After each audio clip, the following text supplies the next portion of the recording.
gonna be good. You know how long I've been waiting for this? Woo, I'm about to make a name for myself here. Hello everyone, this is Darion of GNB Productions, and today we're going to be taking a look at Deadpool and Wolverine.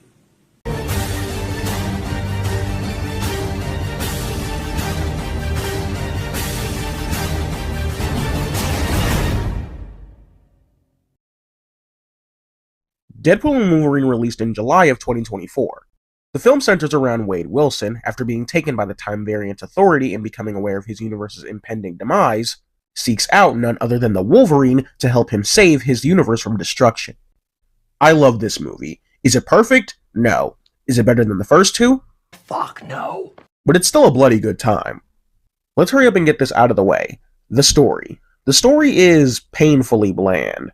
Now, with the last two Deadpool movies, even though I love them to death, they really aren't some of the most groundbreaking films when it comes to its storytelling or themes. So I wasn't expecting this to be some deep dramatic piece, but with that said, despite how simple the previous movies were, something that was undeniable is that they had a lot of heart to them. They had a lot for the audience to emotionally sink their teeth into. While that stuff isn't what most people take away from those movies, that heart that each had is one of the things that made them worthwhile in my opinion. And I'm only emphasizing this because this movie, while it has some heart, you do have some attempts at a heartwarming narrative, but it doesn't really land nearly as well as those previous entries. I think something that sours it a bit is how far and few the serious and slower moments actually are. And not to mention, not many characters have that interesting of an arc or journey going on throughout the movie.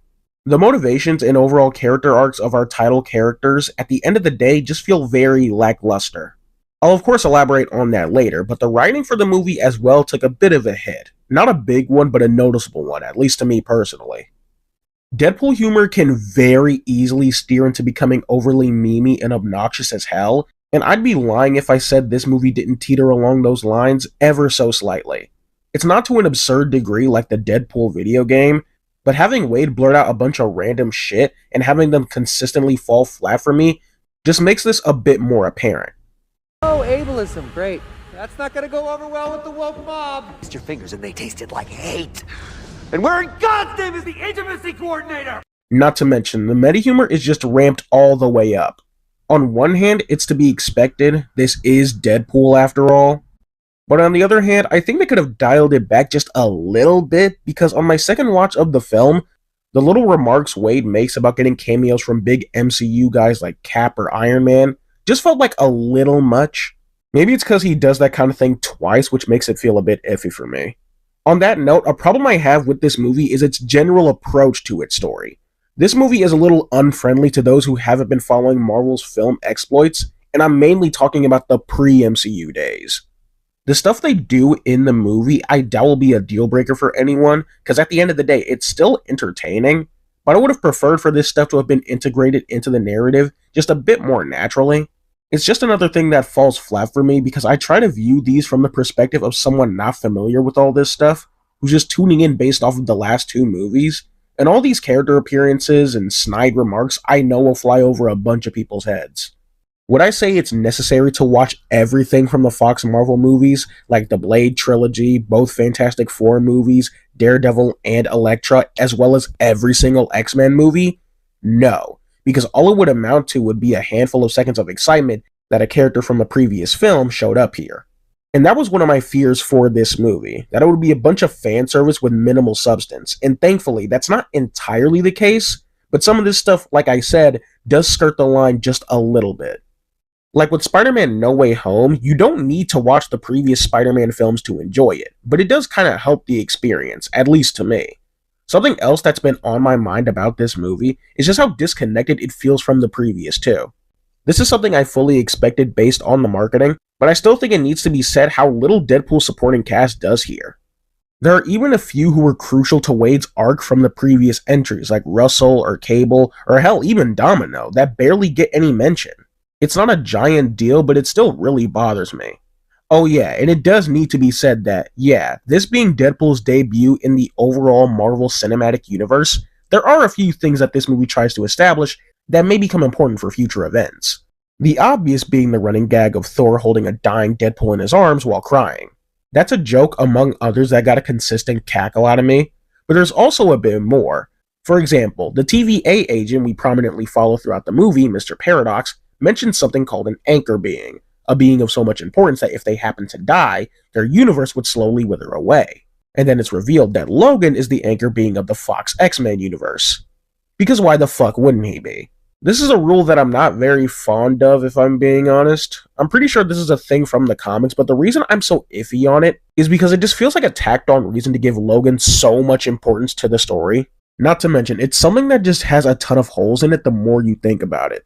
What happens for the millions of years before Logan was born? Was the universe already just on a path to decay, or does the process not start until the anchor being is born?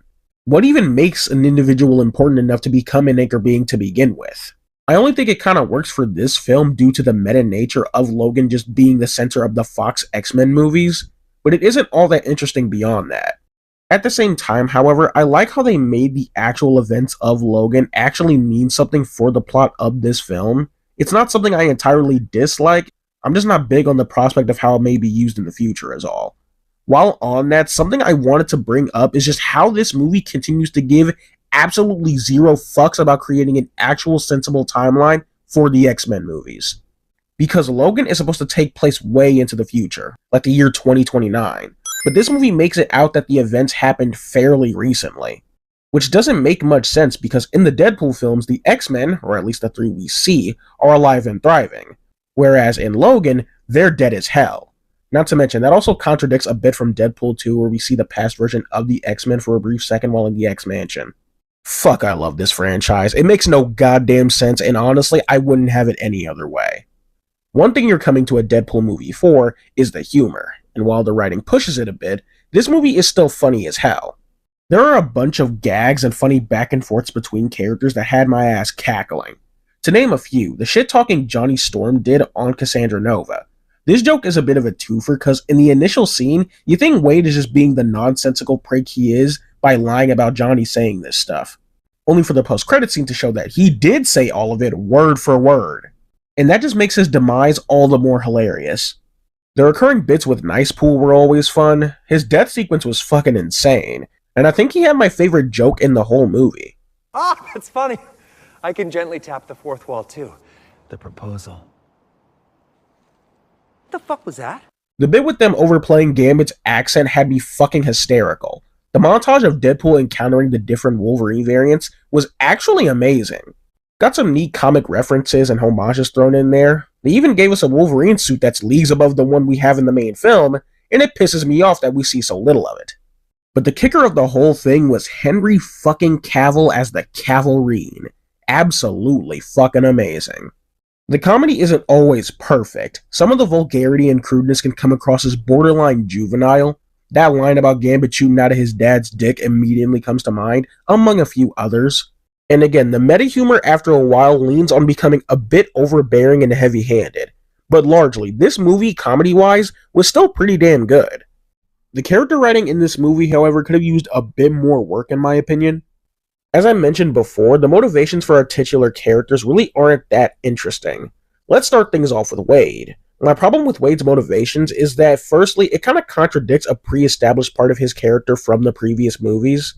In the last two movies, he made it clear that being a traditional superhero really isn't his thing. So to start this movie off and have his want and need to be on a big team just felt super forced and out of nowhere to me. Something else that's dumb about this is that they throw in a line about the X-Men not taking him in, even though given his relationship with Colossus and the others, I can't help but find it hard to believe they wouldn't make him a member, but whatever, I guess.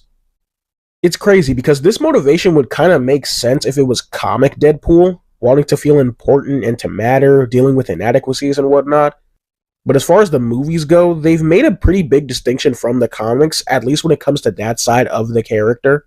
Anyway, like I mentioned, Wade wants to feel a sense of importance, and that importance is spurred upon by Vanessa. And this is another thing that really bothers me. These movies really only treat Vanessa as a plot device to progress Wade's character, and I find that to be pretty damn lame. In the first movie, I can give it a pass, but the second and this one, absolutely not.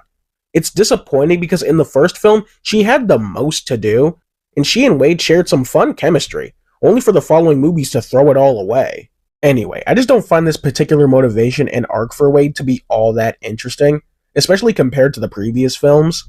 It doesn't fit the character that the previous films established, and everything this movie does with it is just kinda lame to me. Wade fails to make it into the Avengers, and he just falls into a slump, which then results in Vanessa leaving him. Yeah, I just can't get into it all that much. Another thing that bothers me is that his characterization in this movie is kinda dialed up a bit too much for me. This circles back to what I was saying about the constant strings of meta humor almost becoming too heavy-handed. Not bad, but it almost borders on feeling like the Deadpool video game characterization. I don't know if I'll have my video on that out before this one, but I'm not really fond of his character in that game, and the over-excessive meta-ness combined with the ramped-up vulgarity just reminds me a little bit of how he was in that game. I'm not saying it's exactly like that, but it borders the lines of it just a little bit. Things with Wolverine don't get that much better either, honestly. The Wolverine we follow throughout this movie is quoted to be the worst Wolverine in the multiverse, to have done something so horrible it let down his entire world and is beyond forgiveness. And they hype the shit out of this, only for it to become one of the most bare bones and generic backstories you could give a Wolverine. Basically, one night Logan went out to get drunk and a bunch of humans went around mutant hunting, and it resulted in the X-Men getting killed. Which I gotta ask, why do the X-Men keep getting bitched? Between Logan and them going out due to Charles' psychic seizures, and now this where they get taken out by a few humans, which is even more pathetic. Maybe it was the Friends of Humanity who used some advanced tech, but nothing like that is even alluded or hinted to be the case. So for the sake of this Wolverine, his X-Men just got taken out by humans, and I can't help but find that hilarious.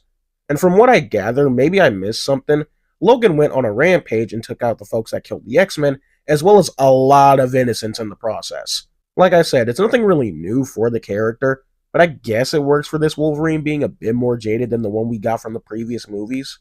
Other than that, something this Wolverine does have going for him is that when the time comes, he demonstrates a good bit of nobility and heroism that you'd initially wouldn't expect based off of his introduction scene. This mainly relates to him reacting to all of Wade's bullshit, which just demonstrates how much of a lunatic Wade is. Whether he gets Human Torch or Nicepool killed, you'll have Logan constantly ridiculing him for it, and I find it to be a fun dynamic throughout the film. I even love how when they have the opportunity to kill Cassandra Nova, Logan tries to take the Charles Xavier route and spares her. It's just little stuff like that that I can't help but love. Despite their individual character motivations not being that interesting, this movie absolutely sells the buddy cop angle with these two. This is a team up folks have been waiting ages for, and they sure as hell delivered. These two are so fucking fun together, and the comedic chemistry just oozes within every scene. I even love how this movie carries on the slight tradition of the endless animosity from Wade towards Logan. It's just good fun. For a movie all about Deadpool and Wolverine and the multiverse and whatnot, I'm surprised that Deadpool and Wolverine variants weren't a prominent part of it. Yeah, that montage of the different Wolverines was fun, but it's a shame that we didn't get as much of them as I was initially expecting. Same goes for the Deadpool Corps. I'm disappointed they weren't a more prominent part of the film. Regardless, all the Deadpool and Wolverine stuff in this movie could have been done a bit better, but overall, it was still pretty fun. Now, I guess for the guest appearance characters. The big thing that everyone's hyped up, the cameos, and it's funny because like Tobey Maguire and Andrew Garfield in No Way Home, these don't even really classify as cameos. All the characters that show up, like Daphne Keene's X-23, Channing Tatum's Gambit, Jennifer Garner's Elektra, and Wesley Snipes' Blade, don't just pop in and out and have that be the end of it. No, these guys are actually full-on supporting characters and actually play a key role in the plot. And if I'm being honest, if you're going to do any type of fan service, I'd prefer it to be like this, where they have a bigger purpose for being here other than to just make nerds clap and cheer. The way these characters were introduced and handled, I honestly loved. The main thing being that there's this big level of sincerity to how they're written and included. Yeah, the running gag with Gambit's accent is funny, but overall, everyone here is mostly taken seriously.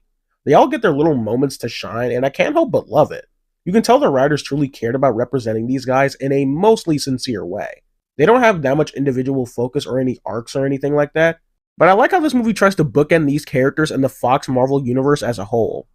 Quick side tangent, but I think these guys pulled out all the stops when it came to the jokes with Gambit. Not just the accent thing, but mainly about how his movie never got made, and how long Channing has been waiting to play this character. Stuck in the void. There was a knock at the door.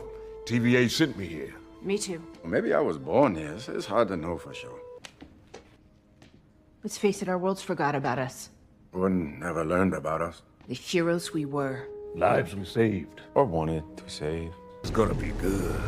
You know how long I've been waiting for this? Woo, I'm about to make a name for myself here.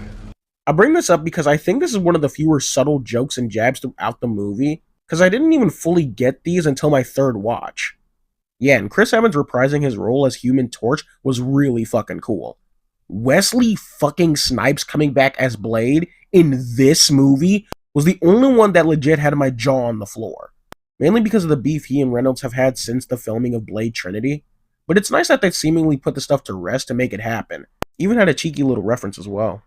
Retired. I'm already in the void. I'm not trying to get canceled again. I don't like you. You never did. I think Chris Evans is just so fun when he's playing a snarky asshole character. Laura unfortunately didn't do much. The scene between her and Logan was pretty nice, but that's honestly it. Now for the villains. Paradox and Cassandra Nova. Paradox was a fairly entertaining villain. One of the few TVA agents who are stuck in the old ways is something that was kind of bound to happen. He's written to be a fairly campy and sort of out there villain that I just can't help but find entertaining. Cassandra Nova is one I'm a bit iffy on, however. Now, she was far from bad, but I can't help but feel that after a while she became rather generic. I'm not going to act like I know all about Cassandra's history. I've only had passing knowledge about her from like the past year or two. But regardless, I think their way of going into her backstory or relationship with Charles could have been handled a bit better. Like, they give a passing line about them trying to kill each other in the womb, but I don't think that's a statement you can just throw around without providing just a bit more info. She's certainly an intimidating villain, but by the end, I just couldn't shake off the feeling that she was just kinda meh as an antagonist for the film. She's undoubtedly the best villain in this trilogy, at least to me, but that's not really that high of a bar to beat. She was just fine. She definitely has a presence whenever she's on screen, but I think that mainly has to do with Emma Corrin's performance rather than how she's written. I enjoyed Cassandra, but overall, she was just okay. Speaking of which, everyone performance-wise did a great job. Reynolds, of course, does a great job as Deadpool. I personally think in this one, he wasn't able to flex those super emotional moments like in the last movies, but regardless, he, like always, did a good job in my opinion. This movie, of course, marks the grand return of Hugh Jackman as the Wolverine. Considering that I haven't reviewed the X-Men movies on the channel yet, I'll go on and say that, yes, I, like many others, absolutely love Hugh Jackman's portrayal of Logan. Him being too tall withstanding, he's nearly perfect as the character in almost every one of his appearances throughout the franchise, and that's no different here. His performance in 2017's Logan is a high bar to beat, and while it doesn't come close to that, the movie still found ways for Jackman to flex and get creative with this alt version of Wolverine. Firstly, I love how much they play around with his animal-like nature. When he started bear crawling towards Wade while fighting in the void, I had the dumbest smile on my face, as that's something we haven't seen from the movies, at least in my current recollection, among a few other things that relate to the action. But the more jaded edge he has, while not unfamiliar to the character or even Jackman's performances, makes this Logan stand out from the one we saw grow and bond with the X-Men between those movies. At least to me. The speech he gave to Wade in the Honda Odyssey was so fucking good. I could feel the frustration from that man in my damn bones. His line delivery was so good. That and his whole attitude to me just screams Wolverine, especially in that final battle. Emma Corrin absolutely sold it as Cassandra Nova. Even though the writing for the character is a bit their performance almost makes up for it. They steal almost every scene they appear in, and is, like I said, creepy and intimidating as shit. Matthew McFadden was really fun as Paradox. Some people think he was a bit too out there performance-wise, but I thought he was fun. Jennifer Garner did a good job as Elektra. I haven't watched the Blade movies in ages, so I can't really compare Snipes' performance from those to his performance here. But regardless, I thought he did a great job. Channing Tatum as Gambit was unironically amazing. Undoubtedly my favorite of the guest characters, as he gets the cadence and mannerisms of the character down packed. Daphne Keane was as well pretty good as Laura. Unfortunate that we didn't get that much of her, but she was still pretty good. The performances in this movie were great all around. The returning cast from the previous Deadpool movies did a decent job for the little time they were around.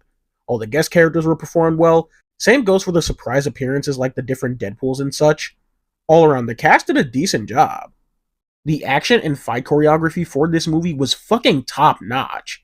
It's like with each of these Deadpool movies and with each passing director, we just get a bit more sauce and flair when it comes to the action sequences. All the fights between Deadpool and Wolverine were complete and utter gold. The Honda Odyssey fight had me in fucking hysterics, as the two constantly make their way out and around and back into the car to fuck each other up. Same with the fight in the Void, seeing just how ravenous Logan is and how skilled Wade is being able to catch up. But that one take of Wade and Logan taking on the Deadpool core to Madonna's Like a Prayer was pure and utter fucking gold, man. My god. Something that kind of took me by surprise is just how visceral all these fights were. Like, yeah, it's R-rated, it being super bloody and violent is to be expected. But I don't know what it is with this movie, but with each stab, jab, gunshot, etc., I caught myself constantly wincing and flinching. Shit was nuts. It's nice to get another opportunity to see Wolverine cut loose in an R-rated venture, and they for sure delivered on this bloody duo. Something I love that this movie did is that the filmmakers really didn't give a shit about showing Deadpool's suit being super tattered, because between the Wolverine variants and even the main one we follow, Wade gets sliced up a lot, and his suit should be more tattered than it actually is, but the filmmakers just didn't care and had it look relatively fine for a majority of the runtime.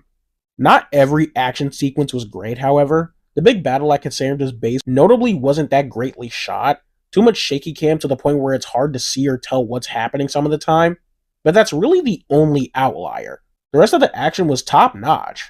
The same goes for the soundtrack. The constant needle drops after a while felt like a little much, at least to me personally, but overall, the song choices brilliantly fit the scene they were featured in. That opening of Wade taking on the TVA agents using the deceased Logan's adamantium skeleton, playing to the tune of NSYNC's Bye Bye Bye from Deadpool and Wolverine, has to be one of the best opening sequences I've ever seen in a comic book movie. And yes, I have been listening to the song on repeat since watching the film. The use of Like a Prayer in the final battle and the end sequence with Deadpool and Wolverine was great. AC/DC's Hell's Bells and Grease for the fights between Deadpool and Wolverine were so good. Not just that, but the score was also pretty damn good as well. Notably, the music that introduces the guest characters kind of gave me Spider-Verse vibes, which is pretty cool. Overall, Deadpool and Wolverine was just a really fun flick, with really good performances, kick-ass action sequences, a really good soundtrack, fun humor, and decent character writing, but it kind of falls flat in the story department with pretty bare-bones character motivations, and while the humor is fun for the most part, a lot of it can come across as forced and heavy-handed, and as a whole could have used just a bit more time in the oven writing-wise. But, despite that, as a whole, Deadpool and Wolverine is just a fun time. So, with all that said, if you agree or disagree with anything I've said in this video, let me know right down there in the comments below. Also be sure to like and subscribe. This is Darion of GNB Productions, and take care.